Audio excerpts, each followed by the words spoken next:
Hey everybody, this is Tom from Rocket Restorations, and today we're going to be doing my annual Barrett Jackson recap.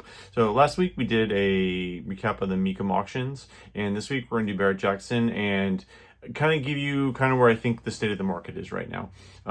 It's definitely a very interesting time to be in the classic car hobby. Obviously the pandemic kind of fueled some really highs, and then we've kind of come down a little bit from there. But as I said, I'll kind of get into that at the end. I kind of want to show, I'm going to show a few examples of some of the neat cars that were sold at Barrett Jackson this year. It's really nice. My brother was down there and had a bunch of friends down there. Unfortunately, I couldn't make it, but I kind of have a bit of an insider's perspective of some of the cars down there. There's definitely some knowledge I have of these cars I'm going to share with you guys. You see the cars go over Barrett Jackson stage, and they always look good. Like the lights are like specifically designed to make those cars look good, whether they are or not. It's always interesting to see them in person. And well, I'll just put it this way: I've made a pretty good living over my career at in a restoration shop, fixing cars that my customers buy at auction. So, okay, so let me get into this a little bit. I just want to start out. I always have to start it out this way because if I don't, the comment section just becomes we hate all the big auctions and why are you doing this? Well, here's the reason I'm doing this. So obviously we're covering a lot of very expensive cars that sold at Barrett Jackson. The vast majority of people who are going to watch this video, it's out of their price range. Honestly, most of them are out of my price range. But whatever the top of the market is matters. If a 1971 Hemi convertible is worth $3.5 million, a slant six Barracuda, it makes that car worth more because a clone's worth more.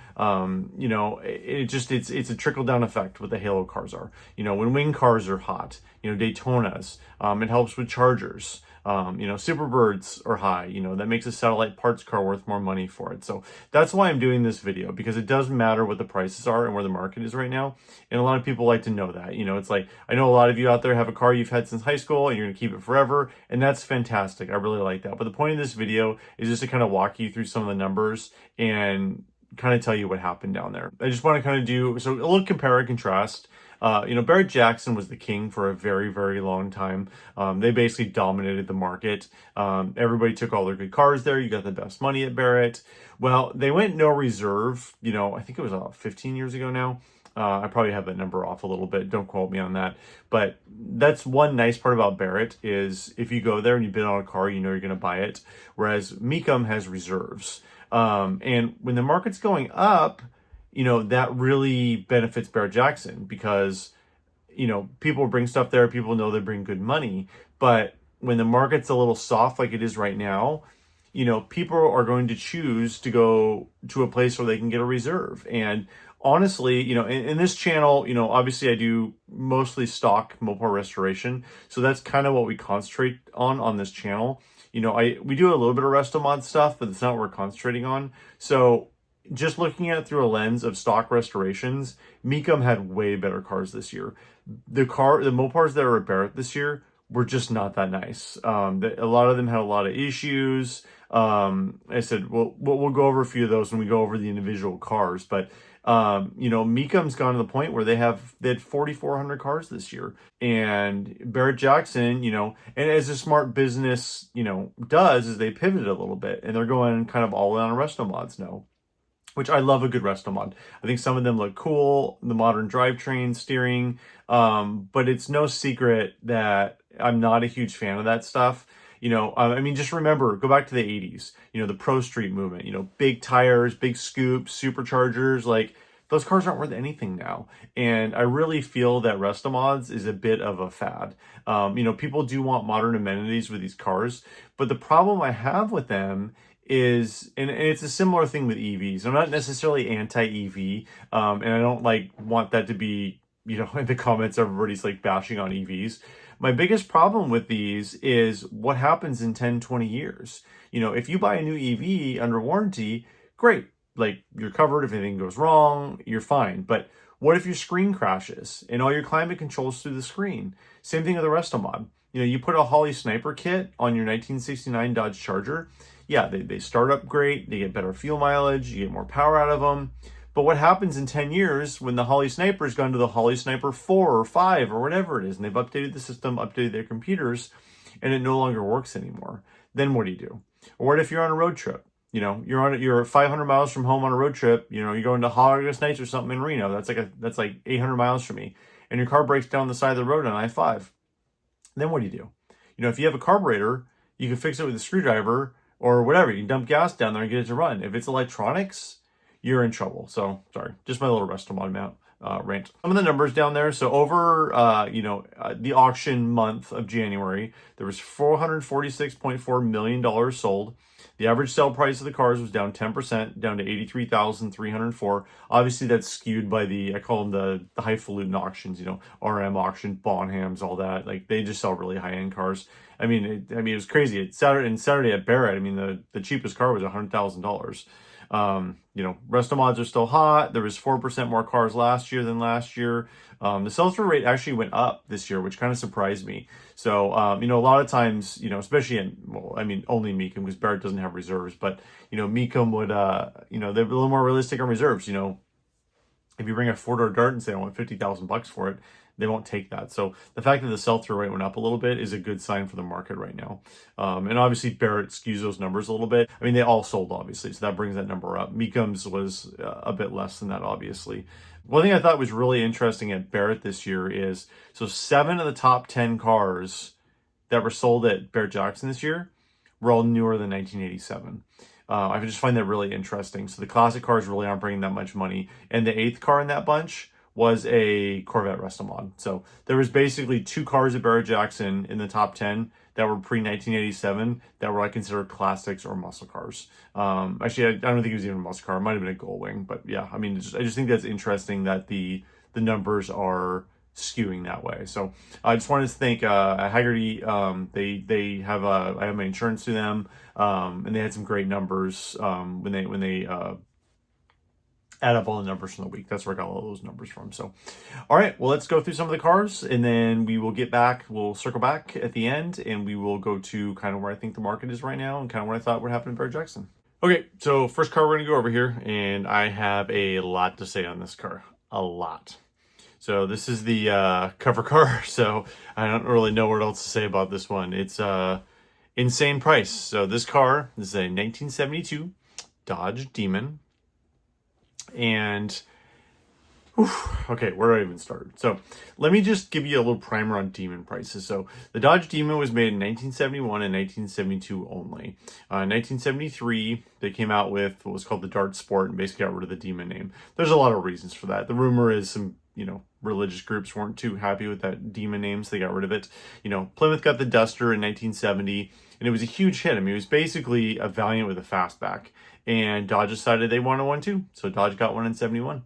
So 71s are always worth a lot more than 72s for multiple reasons. First of all, the 1971s all had rally dashes with the 340 cars. Much cooler dash. TAC, 150 Speedo, lots of neat stuff on that rally dash. Really, really neat stuff. 72 just has the regular Dart dash, and it's like a little rectangle in the middle. It's not a good looking dash. And then 71s also had orange motors for most of the year. They went to blue later in the year, but people just like orange motors. They look cooler. It says more horsepower. So yeah, 71s should be more than 72s. One of the exceptions is what's called the GSS Demon. So there was a dealer in Chicago, Illinois called Mr. Norms. I'm sure a lot of you watching this channel who are Mopar people know what Mr. Norms was, but they were a high performance dealer. So that's what they specialized in. There's a lot of stuff that they debuted at that dealership that ended up going down the line. Like, they were the first one to put a big block in a 1967 Dodge Dart, and then the factory did it shortly after that. They proved they could do it. They sold Hemi cars, they sold 812 cars, you know, Trans Ams, like they sold everything high performance. And they made some special packages, and one of them was called the GSS package, and they actually put a 6-pack motor on the 340. I mean, it wasn't a factory package, but it's very similar to the Yanko, you know, and the Chevy world, those Nicky, those guys. It was a dealer package. It was not factory made, but it was a dealer package. But what was kind of, and those cars go for good money. They're really rare. There are not that many out there. You know, they all originated in Chicago, Illinois, which is not a good place for cars, obviously. You know, very snowy and salty out there, and you know, sheet metal, if they drove in the winter, they just didn't survive at all. So now to get to this car. So it said in the description that they had spent $250,000 on this restoration. Let that sink in for a second. $250,000. That is insane. And they basically put in the paperwork, they don't like say it's a Mr. Norm's car, but I believe the quote was, when somebody talked to the owner, is that they're 90% sure it's a Mr. Norm's car. I don't even know what that means. You're either sure or you're not. The other thing about Mr. Norm's is there was a gentleman who I believe he worked there or was around there right at the end. So they went out of business around the bankruptcy. So they did the muscle car thing. Then they got really into vans. And Mr. Norm's is a really good salesman. And then they closed up around the Chrysler bankruptcy. It was like 78, 79, somewhere around there. But all the old records were up in the attic. And those records still exist. Fortunately, he saved some of them. Apparently, there was a bunch of homeless people living in the building when this happened, and they were literally using the paperwork for firewood. So some of it did get damaged, but most of this stuff is out there. So if you have a Mr. Norm's car, there's a really good chance the folder's out there. And they don't have a folder for this car. In fact, it even says in the description, which you can take these descriptions with a giant grain of salt, especially at any auction, I mean, really anywhere, but it says, the sale includes a window sticker and refurbishing records and ownership documents dating back to 1989, which is cool, but doesn't really help you with Mr. Norm's. But I know the window sticker for a fact is a reproduction because they don't know it's a Mr. Norm's car. If they had the original window sticker for it, or Maroni label is the correct way if there's numbers nerds watching this, but that was a reproduction sticker, so they can't say it's a Mr. Norm's car. Okay, so maybe or maybe not a Mr. Norm's car. It cannot be proved. The restoration on this thing was not good. So the wheels were wrong. They're trying to make it look they're trying to make it look like a GSS Demon with a 6-pack. Well, the problem is they put Mopar carbs on it. So Mr. Norm's, being a great salesman, was also incredibly cheap. So what he would do is if he could run parts that weren't Mopar parts, he would. So on the GSS Demons, and they ran Corvette carburetors on them. The thing about Corvette carbs is the fuel lines go out the driver's side. On a Mopar 6-pack setup, they go out the passenger side. And I realized Chrysler stopped making 6-packs in 71. Well, they made like 3 in 72, 4, something like that. But it was not production, especially not on an A-body. The only small block 346 pack you get was on the AAR and TA. But they had the wrong carbs on it. They had the wrong air cleaner. It has long tube headers, has QA1 front suspension. If you've been watching this channel for long, you know how I feel about that stuff. I really hope it's not the coilover setup because that stuff is awful. So they added scoop, wing, whatever. So why am I going in so much detail on this? If they spent $250,000 on this and they're trying to make it look like a GSS Demon, they failed miserably on this. But what's crazy is even after all of this, even after everything I said, the thing still got $126,000. Which is insane because this wasn't that nice of a car. The restoration was not that well done, and it had a ton of stuff wrong with it. It was kind of a resto mod, and I just can't see. I mean, A-bodies have sold for this in the past, but with no proof it was a Mr. Norm's car, no proof it was a GSS, with a subpar restoration that was missing a whole bunch of stuff and didn't look that good, it still got crazy money. So that's my opinion on this car. But yeah, this was definitely the one where I'm like, I don't know why it sold for that much. That doesn't make much sense. And if some of you watched this video last year, I actually took video footage of the TV footage and kind of went through and dissected the cars a little bit. Unfortunately, YouTube sent me a notice that I was stealing content, so I can't do that this year. But I can send you pictures, and fortunately my brother was down there and took a couple of videos, so we'll have a couple of those on some of the cars down here. He didn't get videos of all the cars I wanted to do, but he got a couple of them, so we'll have some live footage down there too in this video. Next car up is a 1968 Plymouth GTX. It was kind of funny. Tyler Hoover, Hoovie's Garage. He's a big YouTuber guy. He's got 1 million followers or whatever. He's been doing Barrett Jackson for a couple of years now. He kind of sort of knows Mopars, but not really well. Same thing with Mecum. They got Chris Jacobs, who's supposedly the Mopar guy, and he misses a lot of details on Mopars, but he's had a lot of them over the years. But he was drooling over all this car, how it was all correct and everything. So look at this picture. So you see the picture on the front, okay, if there is one thing from my channel that I hope everyone will understand and fix on their cars, the number one thing my biggest pet peeve on a Mopar, the thing that drives me the most crazy of anything on a Mopar restoration, those of you who watch this channel know what I'm going to say here when you're looking at this picture. Black out behind the grill. You see how bad that looks? See the yellow through the grill? That looks horrendous. Black out behind your grill. Chrysler did it from the factory. The styling people insisted upon doing this. Black it out. Black it out. Okay, sorry, ran over. But please, if I can change this one thing in the Mopar hobby, I will have accomplished my life goals and I will be happy. Lots of other stuff wrong on this one too. The wheel wells weren't undercoated. They're supposed to be, you know, this was supposed to see body color through the wheel wells, and that's not even like a design thing. That was just for rock dings and stuff. Chrysler, no matter if you had undercoating or not, they always undercoated in the wheel wells unless it was a factory race car. It should have that. There was a bunch of stuff under the hood that wasn't right on it. You know, it's one of those things where it's like, you know, I didn't see this car in person. I saw it go over the block, so it's like I'm kind of getting like a 10,000 foot view of the car, watching it go over the block. But if you miss a grill blackout, what else did you miss? It just kind of worries me about this car, about cars like this, for example. So, and this one still got pretty good money. It got $69,000. I think that's really strong money for a GTX. So now I'm going to show you another GTX that sold at the auction. This is the one where we did a video on this last weekend. So this is a 1969 GTX convertible. So this car had some issues. So I'm still not sure exactly what happened. I've reached out to Barrett Jackson to see if I can get the story. They have not answered me. They basically said no comment. They said contact Arizona police, and Arizona police said they don't have a case on it. So I'm not entirely sure what happened, but this car had its VIN cut off at the auction. And I did a bunch of research. Again, watch my video from last weekend. I go into a deep dive on this car. But yeah, the VIN had some issues. What's interesting to me is this one got $55,000. That last one I just showed you got $69,000. So why is a convertible less? Well, this one had the VIN cut off. I still think 55 was way too much money for this car personally, but that's just my personal opinion. I don't like buying cars without VINs, but that's just me.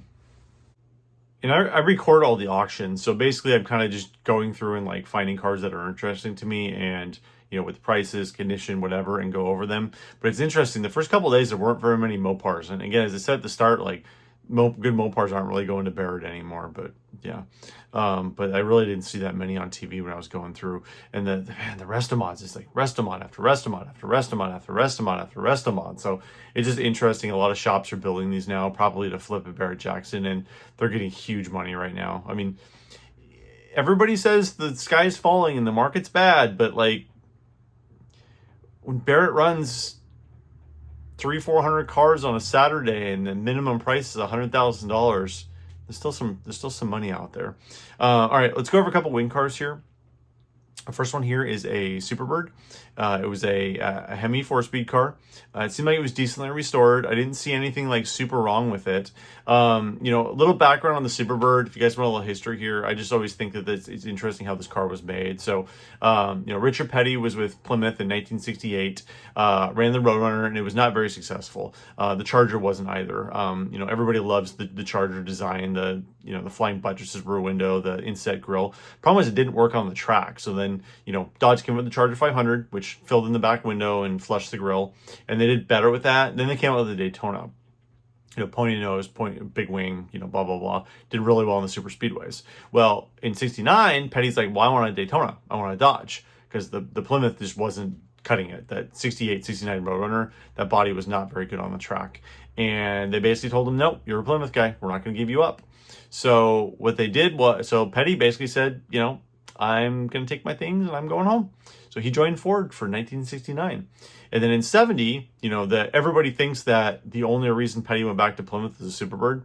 It was not the only reason. It was a big reason because they wanted a fast car. The reason he went back is because Chrysler gave him the NASCAR business, which was huge money back then. So there was a company called Nichols in, I believe they're in Indiana. They did all the NASCAR chassis for Dodge, which was huge business. They were building so many cars for USAC, for NASCAR, for everything. And basically, you know, Petty's dad, Lee Petty, basically talked Chrysler into giving them the NASCAR business. And they thought they were going to make a ton of money off of it. And then what happened was in 71, they pulled the plug anyways, and basically everything went away. So it ended up not working that well for Richard, but, you know, the Superbirds were really cool for a year. So I don't know why this one went really cheap. So it went for $360,000, and it was non-numbers matching. It didn't have a nose seal on it, but I didn't really see anything like super wrong. I mean, I know of a 4-speed Hemi Bird that sold for significantly more than that locally here last year, and it was, I mean, that car had some issues too. So I'm not really sure what happened, but I thought was interesting is Mopars 5150. Troy from that bought it. If you don't know Mopars 5150, they're, I don't know, they're all over social media and Instagram and whatever, and they're basically buying every car in the country right now, it seems like. I know he bought a bunch of stuff at Mecum, but it's really, really funny. So at the I was watching this on TV. I have a screen grab of this. So this is Troy and his wife's going, no more, no more, no more. And then it got on TV. And then immediately after this, he buys another car, which is our next car, a 1969 Dodge Daytona. This one's in silver. It kind of seems like the nose cone paint didn't really match. I wasn't really sure. And this one was pretty heavily modified. So I believe it was a 440 automatic. It was converted to a Hemi 4-speed.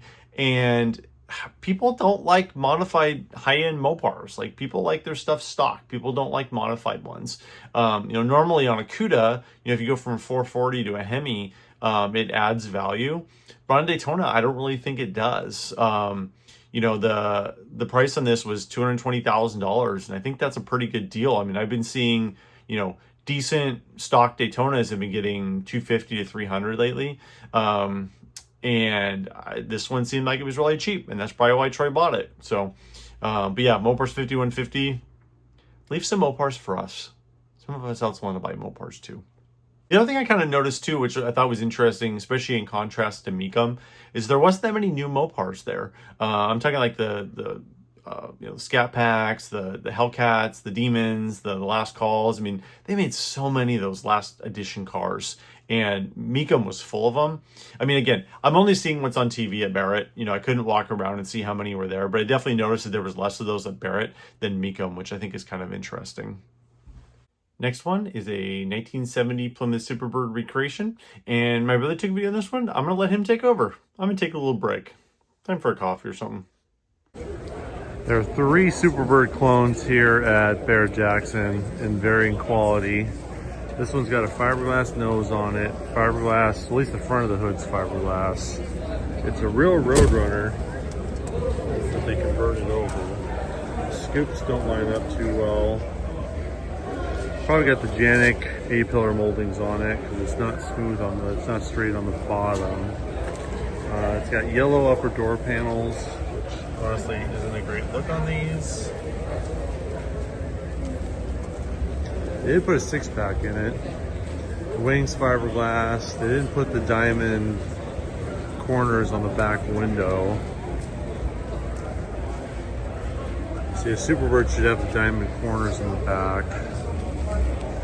Seal's not real lined up on the wing. So this one goes very late on Friday night. We'll see what it does.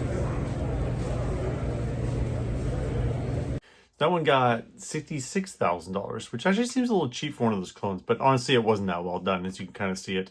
I was missing a few of the Superbird only pieces, and I don't know. It is what it is. I always see guys asking a lot more for that, but I don't really see them sell. Next one is a 1970 Dodge Challenger convertible. And what's really interesting about this one is, I know I mentioned this a lot, especially in my video last weekend on the VIN on that was taken off that 1969 GTX. They're generally pretty good about auction descriptions on Barrett, and I thought this one was kind of interesting. So it's a 1970 Challenger convertible, but it's not an RT.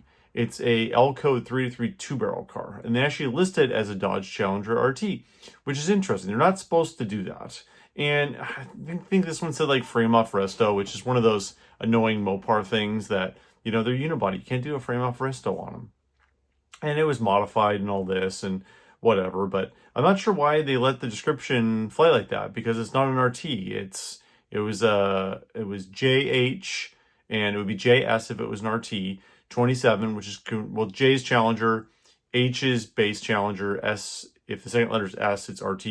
27 is convertible, and then it was L, which is 323 2-barrel. So, yeah, it looked like a fairly decent car. It was obviously, modified into an RT, which it seems like they all are. And, there was a few little issues with this thing, but it actually got $96,800, which is, I thought that was pretty good money for that car.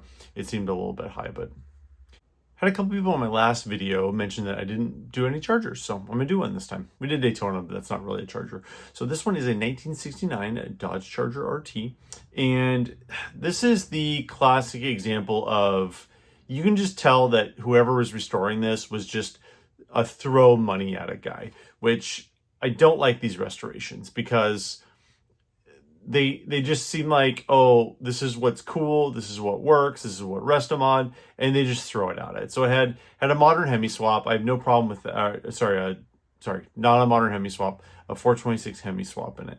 But they put a 5-speed in it, which I have no problem with the 5-speed. I've had a couple of these. We built a couple here. It's not too bad. They did Caltrax rear arms. They did the coilover front suspension. If you want to go back to my video catalog, and we just took a Magnum front suspension out of a 71 Roadrunner. I don't like those kits. Mopars are made to have torsion bars. That's how the unibody is built. That's how it is strengthened. And when you put coilovers on a Mopar, it puts stresses in areas that shouldn't have stress. I don't like that. So you can see this is kind of a classic example of that. It's got the torque thrust. I mean, it's just screaming, you know, resto-mod, throw money at it. And I've never been pistol grip shifter in a 70, that was a pistol grip shifter in a 69, 70 is when that actually came out. Big aluminum radiator. I mean, like, all the shortcuts taken on this to make it cool, but don't actually make it drive that much better. And this one got pretty good money. It was $115,500. I mean, that's, and it's a real Charger RT, by the way. That does matter. It's an L code 440 4-barrel originally, according to the VIN. And I mean, I don't know, that seems like about right for that car. Real RT Chargers that aren't like super modified or, 70, 80, 90. This one got a little bit more than that. It's got a Hemi in it. That's $25,000. The 5-speed kit. This would not be a car I would be interested in. I don't really like all the resto-mod stuff. It doesn't do anything for me, and I don't think it improves the car that much. All right, this one's very interesting. This one I heard a couple rumors online that this was being displayed as a numbers matching car. So you can see on the billboard there, it says numbers matching Hemi. Well, what you get here is you get receipts. So here is a picture of the car, of the engine, without a VIN on it. And keep in mind, the placard doesn't say numbers matching on it. It says numbers matching on the transmission, but not the engine on the Barrett Jackson card. But there's a display board in front of it that says its engine is numbers matching. It is not. Pretty neat car, red, white interior, Hemi Cuda, automatic. This got pretty good money. You got $192,000. But yeah, there's when it says numbers matching and the engine isn't numbers matching, that's not a good look. And I don't think, I'm sure Barrett Jackson, when this car was checked out, didn't see the signboard that was out in front of it. And the, official board from Barrett Jackson doesn't say that it's numbers matching. But yeah, that VIN doesn't look great either. But yeah, so this one's kind of interesting, displayed as numbers matching, and it's clearly not. But $192,000 for a 70 Hemi Cuda, that sounds about right to me, honestly. Okay, now it's time to bring all this full circle. So, Barrett Jackson prices were definitely down, but that's what happens if you don't bring very many good cars there. There wasn't any real high-end Mopars there this year that were like really nice restorations. Most of the stuff went to Mecum, and honestly, Mecum didn't have that many. I mean, they had some decent Mopars, but it wasn't like the last couple of years. Mecum had Tim Wellborn bring a few cars the last couple of years. Tim always has good cars, and people are running a little bit scared right now. When the market goes down, the good cars don't get put up for sale. It's the bad cars that are up for sale. And what I'm seeing time and time again is, and this is what happens when a market's in a little bit of a downturn. Good cars still bring good money. We sold a 1972 Plymouth Duster, 340 car last year, Survivor, super low miles, black, but it's a 72. 71s and 70s bring significantly more money. And we got, I don't know if it was a world record price for 72, but I don't know if a automatic 72 sold for more money than we got for that thing. It was a significant amount of money. I couldn't believe how much money we get. But again, good cars bring good money. And I know, like, you know, on YouTube videos, everyone say, the sky's falling, you know, prices are crashing or they're soaring up or whatever. And it's like, that's not the reality of the situation right now. The reality of the situation right now is the market is definitely down right now, but good cars are still bringing good money. The market's not crashing. You know, I can see how we're probably going to be stuck in this for another year. I mean, it really depends how, you know, a lot of people are waiting for the election, you know, and now the election's over. You know, I haven't really seen a big upturn like everybody was predicting. And, you know, we'll just kind of see where the market goes right now. But it's, you know, wing cars, especially Superbirds, definitely down. But what always happens with this is there's a huge run up of prices. And talking for somebody who has a Superbird that I'm going to be putting up for sale pretty soon, I'm really interested where the Superbird prices are. But the market got flooded. You know, there was a couple 440, you know, non-Hemi cars getting $200,000-$300,000 at the big auctions the last couple of years. And so when that happens is more cars come to the market, and it's supply and demand. It's, you know, it's supply, demand, you know, like prices go up, supply goes up. And then when supply goes up, prices go down. That's how economics works. So Superbirds have definitely taken a hit the last couple of years, but also there haven't been that many good cars. Most of the cars I've seen go through the auctions were kind of marginal cars. Daytonas, you know, they were really hot and they've cooled off a little bit too, you know, but when it goes up 100% over 3 years, you know, there's going to be a market correction. That's the way it always goes. Second-gen Chargers, they seem to be pretty much as hot as they were. Although, you know, there are exceptions. You know, I sold one last year, and it's funny that I should do a video on this. I've been threatening to do it, but a dealer bought it from me about 14 months ago, and I sold the car in a day. I put it up for a price that I thought was stupid. It sold in a day, and then a dealer bought it close to me, and they still have the car. They're down to 5,000 above what I sold it for, but they still have the car. So you can tell, I mean, the market's cooled a little bit, just like everything else, but Chargers are still hot. You know, there was a really rough one that showed up for $10,000 on Facebook Marketplace a couple weeks ago, and it sold instantly, like in a day. I mean, it had the quarter panels off, but it wasn't like a complete rusted out car, but Chargers are still doing really well. A-bodies seem to be up. You know, the Demon that I showed you earlier, you know, $126,000 for a non-documented Mr. Norm's car, and a car that wasn't very good restoration is huge money for that, and they haven't been able to get those very often lately. So I don't know. My opinion, market is definitely in a bit of a downturn, especially the bottom part of the market, and that's generally where I swim. You know, I'm not a guy who buys done cars. I like buying cars that I can add value to. So I buy, you know, estate sales, you know, cars that have been sitting for a while, because I love getting them running, polish them up a little bit, add some value to them, and sell them. And I've had really good luck with that. But you know, the truck market, you know, there really weren't any trucks at Barrett to compare, but the truck market's still doing pretty good as well, especially Ram Chargers and trail dusters. I've been seeing them get really good money. There's a guy in the Midwest called Tommy's Toy Box who's been buying a lot of Survivors lately, and they've been getting really good money. So trucks and 4x4 are still up.